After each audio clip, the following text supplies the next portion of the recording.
సప్తవర్ణ శోభితం శ్రీ వెంకటేశ్వరుడు వెలసిన ఆనంద నిలయం. భక్తుల రక్షణార్థం వైకుంఠాన్ని వీడి తిరుమల క్షేత్రాన్ని ఇలవైకుంఠంగా భావించి 7 కొండల్లో శ్రీ శ్రీనివాసునిగా వెలిశాడు శ్రీహరి. భక్తుల కోరికలు తీర్చే కోనేటి రాయిని దర్శనార్థం ప్రతి ఏడాది 2 కోట్ల మంది మేర భక్తులు దర్శించి మొక్కులు చెల్లించుకుంటూ వస్తున్నారు. దేశ విదేశాల నుంచి వచ్చే భక్తులు వివిధ కానుకలను హుండీలో సమర్పిస్తారు. చిల్లర నాణాలు, విదేశీ కరెన్సీ, స్వదేశీ కరెన్సీతో పాటుగా బంగారు, వెండి, ఇతర విలువైన వస్తువులను హుండీలో సమర్పణ చేస్తారు. కొందరు భక్తులు నిలువ దోపిడీ అంటూ ఒంటిపై ఉన్న ఆభరణాలను మొత్తం హుండీలో వేస్తూ ఉంటారు.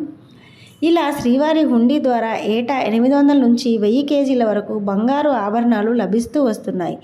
ఇలా వచ్చే బంగారాన్ని బిస్కెట్స్గా మార్చి ప్రభుత్వ రంగ బ్యాంకుల్లో డిపాజిట్స్ చేస్తూ వస్తుంది టీటీడీ. 2015లో కేంద్ర ప్రభుత్వం ప్రవేశపెట్టిన గోల్డ్ మానిటైజేషన్ స్కీమ్లో కేంద్ర ప్రభుత్వం నిర్ణయించిన 2.5% వడ్డీ ప్రకారం దీర్ఘకాలిక ప్రాతిపదికగానే బంగారాన్ని టీటీడీ డిపాజిట్ చేస్తూ వస్తుంది.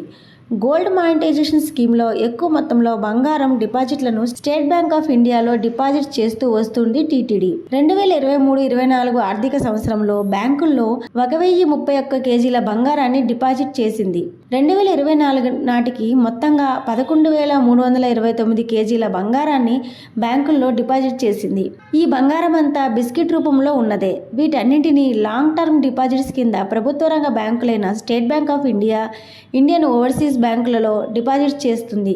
2025 ఏప్రిల్ 25న బంగారం ధర 10 గ్రాములు 98,240 రూపాయలుగా ఉంది. అంటే కిలో బంగారం ధర 98,24,000. ఈ లెక్కన టీటీడీ డిపాజిట్ చేసిన 11,329 కిలోల బంగారం విలువ సుమారు 11,129 కోట్లు ఉంటుంది.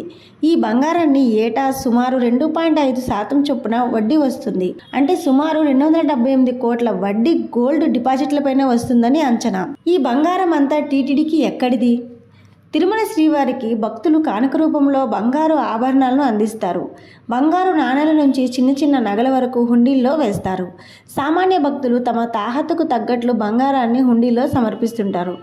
పరకామణిలో హుండీ లెక్కించే సమయంలో బంగారాన్ని వేరు చేసి ప్రత్యేక లాకర్లో భద్రపరుస్తారు. భద్రపరిచిన తర్వాత వాటిని నిర్ణీత సమయంలో తిరుపతిలోని ట్రెజరీ డిపార్ట్మెంట్కు తరలించి అప్రైజర్ ద్వారా నాణ్యత పరిశీలిస్తారు. ఆ తర్వాత బంగారాన్ని కరిగించి బిస్కెట్స్ రూపంలో మార్చి బ్యాంకుల్లో డిపాజిట్ చేస్తారు. అలా 2024 నాటికి డిపాజిట్ చేసిన బంగారం 11,329 కిలోలు ఉంది. ఇలా బ్యాంకుల్లో డిపాజిట్ చేసిన బంగారం కాకుండా తిరుమల ఆలయంలో శ్రీవారితో పాటు వేర్వేరు దేవుళ్లకు అలంకరించే బంగారం సుమారు 500 కిలోలు ఉంటుందని అంచనా. ఈ ఆభరణాల విలువ కూడా 400 కోట్ల పైనే ఉంటుంది. ఈ ఆభరణాలను రోజు నిర్వహించే పూజా కార్యక్రమాల సందర్భంగా, ఉత్సవాల సమయంలో అలంకరిస్తూ ఉంటారు. ఈ ఆభరణాలన్నీ టీటీడీ ఆధ్వర్యంలోనే ఉంటాయి. సాధారణంగా పెద్ద మొత్తంలో బంగారు ఆభరణాలు సమర్పించే భక్తులు ముందుగా టీటీడీని సంప్రదిస్తారు. స్వామివారికి ఉత్సవమూర్తులకు తాము సమర్పించాలని అనుకుంటున్నామని చెబుతారు. బంగారు ఆభరణాల తయారీకి కొలతలు, రూపం, పొందుపరచాల్సిన కెంపులు, వజ్ర వైడ్యూర్యాలు, ఆభరణాలు ఎలా ఉండాలన్న దానిపై టీటీడీ సూచనలను చేస్తుంది. ఇలా టీటీడీ ఇచ్చిన సూచనలకు అనుగుణంగా బంగారు ఆభరణాలను తయారు చేయించి శ్రీవారికి భక్తులు సమర్పిస్తారు. ఇలా స్వామివారి బంగారు పాదాలు, సూర్య కటారి, నందకం, శ్రీవారి అభయ కటిహస్తాలు, ఆభరణాలు, బంగారు కిరీటం, వంట కిరీటం, పచ్చల హారం, ఇలా అనేక ఆభరణాలు స్వామివారికి సమర్పణ చేశారు. ఈ మధ్యకాలంలో మాజీ TTD chairman DK Adikesavulu Naidu మనవరాలు తేజస్వి అరుదైన బంగారు ఆభరణాన్ని విరాళంగా అందించారు. శ్రీవారి నామాల్లో ఎంతో విశేషంగా వైజయంతిమాల గోవిందా గోవిందా అని పిలుస్తాం. అలాంటి వైజయంతిమాలను ప్రత్యేకంగా తయారు చేయించి స్వామివారికి సమర్పించారు. మొత్తం 4 వైజయంతి హారాలను తయారు చేయించారు. తిరుమలలో ఉత్సవమూర్తిగా పూజలు అందుకుంటున్న శ్రీదేవి భూదేవి సమేత శ్రీ మలయప్ప స్వామివారి ఉత్సవమూర్తులకు 3 హారాలు సమర్పించారు.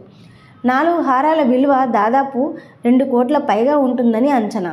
ఇలా టీటీడీ దగ్గర బిస్కెట్స్ రూపంలో, ఆభరణాల రూపంలో బంగారం 1000 కిలోలు ఉంది. బంగారం ధర పెరుగుతుండటంతో టీటీడీ దగ్గర ఉన్న బంగారు నిల్వలు వాల్యూ కూడా భారీగా పెరుగుతుంది. ఏప్రిల్ 2024 నాటికి టీటీడీ నిల్వ చేసిన బంగారం విలువ 8,500 కోట్లు ఉంటే ఇప్పుడు ఆ విలువ 11,129 కోట్లకు పెరిగింది. అంటే సుమారు 30% విలువ పెరిగింది.